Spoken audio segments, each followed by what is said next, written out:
नमस्कार दोस्तों, स्वागत है आपका मेरे चैनल पे। तो आज हम लोग डिस्कस करेंगे महादेवी वर्मा का एक बहुत ही प्रसिद्ध गीत है, चिर सजग आँखें उनींदी, आज कैसा व्यस्त बाना, जाग तुझको दूर जाना। तो इस पोएम पर डिस्कस करने से पहले मैं आप लोगों को महादेवी वर्मा के बारे में थोड़ा सा बताना चाहूँगी ब्रीफ में। महादेवी वर्मा को आधुनिक युग की मीरा कहा जाता है, बहुत सारे लोग मानते हैं उनकी रचनाओं से, उनकी भाषा शैली से। इनका जन्म 1907 ईस्वी में होली के दिन हुआ था फर्रुखाबाद ज़िले में, जो उत्तर प्रदेश में है। और इनके पिता का नाम गोविंद सहाय था तथा माता का नाम इनकी श्रीमती हेमरानी था। दोस्तों, ये उत्तर प्रदेश की विधानसभा सीट की सदस्य भी रह चुकी हैं। अब इनकी रचनाओं के बारे में बात करें तो इनकी रचनाएं जैसे दीपशिखा, रश्मि, निर्जा, यामा, निहार, इनकी बहुत सारी रचनाएं हैं। और इनकी मृत्यु 1987 में हो गई थी। अब इनकी कविता पर आते हैं, जिसमें बोल रही हैं, चिर सजग आँखें उनींदी, आज कैसा व्यस्त बाना, जाग तुझको दूर जाना। तो यहाँ पर महादेवी वर्मा ये कह रही हैं, इस एक सामान्य मनुष्य के बारे में बता रही हैं कि तुम जाग चुके हो, शरीर से तुम जाग चुके हो, लेकिन तुम्हारी आँखें उनींदी है, तुम्हारी आँखों में अभी नींद भरी हुई है। आज कैसा व्यस्त बाना, आज तुम कैसे अस्त व्यस्त हो, तुम्हें अभी तक अपने जीवन का लक्ष्य नहीं पता है, जाग तुझको दूर जाना, तुमको एक बहुत दूर जाना है, तुमको अपने लक्ष्य के पाने के लिए भी बहुत दूर जाना है।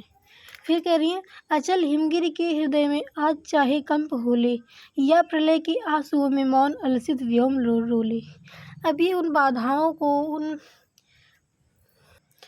उन अघटित घटनाओं को बताने की कोशिश कर रही है कि चाहे सब कुछ हो जाए, जैसे बता रही हैं यहाँ पर, ये अचल हिमगिरी के हृदय में आज चाहे कंप होले, मतलब जो हिमगिरी होता है, हिमालय होता है, वो तो अचल होता है, फिर चाहे वो कांपने लगे, उसके हृदय में आज कंपन पैदा हो जाए, वो हिलने लगे, या प्रलय की आंसुओं में मौन अलसित व्योम रोले। यहाँ पर ये आसमान को ले रही हैं, व्योम मतलब आसमान होता है। तो यह कह रही हैं कि आसमान तो एकदम एक जगह पर स्थिर होता है, तो यहाँ पर वो आलसी बता रही हैं आसमान को। कह रही हैं कि चाहे आसमान हिलने लगे, उसमें प्रलय आ जाए, आज भी आलोक को डोले तिमिर की घोर छाया। मतलब यहाँ पर तिमिर मतलब अंधेरा, आलोक मतलब उजाला होता है। तो यहाँ पर ये कह रही हैं कि आज चाहे अंधेरा जो है वो प्रकाश को अपनी तरफ अपने में घोल ले, अपनी तरफ अपने में मिला ले, जाग या विद्युत शिखाओं में निठुर तूफान बोले। तो इस लाइन में बता रही हैं कि जाग या विद्युत शिखाओं में निठुर तूफान बोले। इसमें बता रही हैं कि तुम्हें जागना होगा, चाहे कितना भी बड़ा तूफान आ जाए, पर तुझे है नाश पथ पर चिन्ह अपने छोड़ आना, जाग तुझको दूर जाना। तो यहाँ पर महादेवी वर्मा बोल रही हैं कि तुझे जो नाश पथ है, मतलब यहाँ पर ये धरती लोक को, इस दुनिया को ये नाश पथ बोल रही हैं। इस पर बोल रही हैं कि तुझे अपने चिन्ह छोड़ कर आना है, जाग तुझको दूर जाना है, तुमको बहुत दूर जाना है। और फिर अगले स्टाइजा में कहती हैं, इस समस्याओं के बारे में बताती हैं कि जब मनुष्य अपने जीवन में आगे बढ़ने लगता है तो उसकी क्या क्या समस्याएं आती हैं। तो ये बोल रही हैं, बांध लेंगे क्या तुझे या मोम के बंधन सजीले, पंथ की बाधा बनेंगी तितलियों की पर रंगीले। तो यहाँ पर ये कह रही हैं कि बांध लेंगे क्या तुझे या मोम के बंधन सजीले। या मोम के बंधन से मतलब इनका है रिश्ते, जो हमारे सांसारिक रिश्ते होते हैं, उसके बारे में बोल रही हैं कि क्या तुम्हें सांसारिक रिश्ते बांध लेंगे अपने पथ पर जाने के लिए, अपने लक्ष्य पर पहुँचने के लिए। पंथ की बाधा बनेंगे तितलियों के पर रंगीले, मतलब तितलियों के पर रंगीले का यहाँ पर मतलब है कि जो यहाँ की सुख सुविधाएँ हैं इस दुनिया की, ये तुम्हारे पंथ की बाधा बनेंगी, तुम्हारे रास्ते को और मुश्किल बनाएंगी, तुम्हें बार बार फोर्स करेंगे कि तुम अपने लक्ष्य की तरफ ना जाकर इन सब पर ध्यान दो। और फिर इस लाइन में कह रही है, विश्व का क्रंदन भुला देगी मधुर गुंजन। यहाँ पर बोल रहे हैं कि विश्व का क्रंदन मतलब विश्व की जो समस्याएं जिसको तुम सुलझाने के लिए अपने लक्ष्य की तरफ बढ़ना चाहते हो, वो तुम्हें भुला देंगी। ये जो मधुर गुंजन है, ये तुम्हें भुला देंगी। इस संसार में जो अच्छी अच्छी चीज़ें हैं, जैसे भौरे होते हैं ना, उनकी गुनगुनाहट कितनी प्यारी लगती है, फूलों पर जिस तरह हो जाते हैं, तो उसी को बता रही हैं कि ये सब तुम्हें भुलाने के लिए सारी कोशिश करेंगी ताकि तुम अपने लक्ष्य पर ना जा सको। फिर कह रही हैं, क्या डुबा देंगे तुझे या ओस फूल के दल ओस गीले।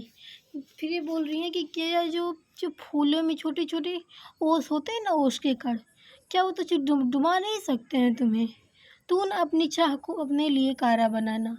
ये यहाँ पर चाह मतलब अपने आराम को बोल रही है कि तुम अपनी आराम के लिए, अपनी सुख सुविधाओं के लिए अपने लिए कारा मत बनाना, जेल मत बनाना कि तुम उसी में रह जाओ। तुम जाग, तुझको दूर जाना है, तुमको बहुत दूर जाना है अपने लक्ष्य की प्राप्ति के लिए, तो तुमको जागना पड़ेगा। और फिर यहाँ पर थर्ड स्टैंजा में बोल रही हैं, वज्र का और एक छोटे अश्रुकर में धो गलाया, देख से जीवन सुधा दो घूंट मदिरा मांग लाया। यहाँ पर वज्र का उर का मतलब हृदय होता है, दिल होता है, मन। जीवन एक तुम्हारा और हृदय तो एक वज्र का था, एक पत्थर का था। एक छोटे अश्रुकण में धो गलाया मतलब तुम्हारे सामने किसी ने एक आंसू बहा दिया तो तुमने उसे अपना लक्ष्य, अपनी सारी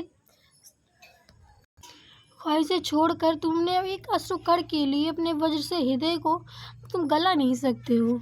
देख से जीवन सुधा दो घूंट मदिरा मांग लाया मतलब तुम्हारे जीवन की जो सुधा थी, अमृत थी, तुम्हारा लक्ष्य, तुम उसे किसको देकर दो घूंट मदिरा मतलब परेशानियों को मांग लाए हो। फिर यहाँ पर कह रही है, सो गई आंधी मले की बात का उपधान ले क्या, विश्व का अभिशाप क्या चिर नींद बनकर पास आया।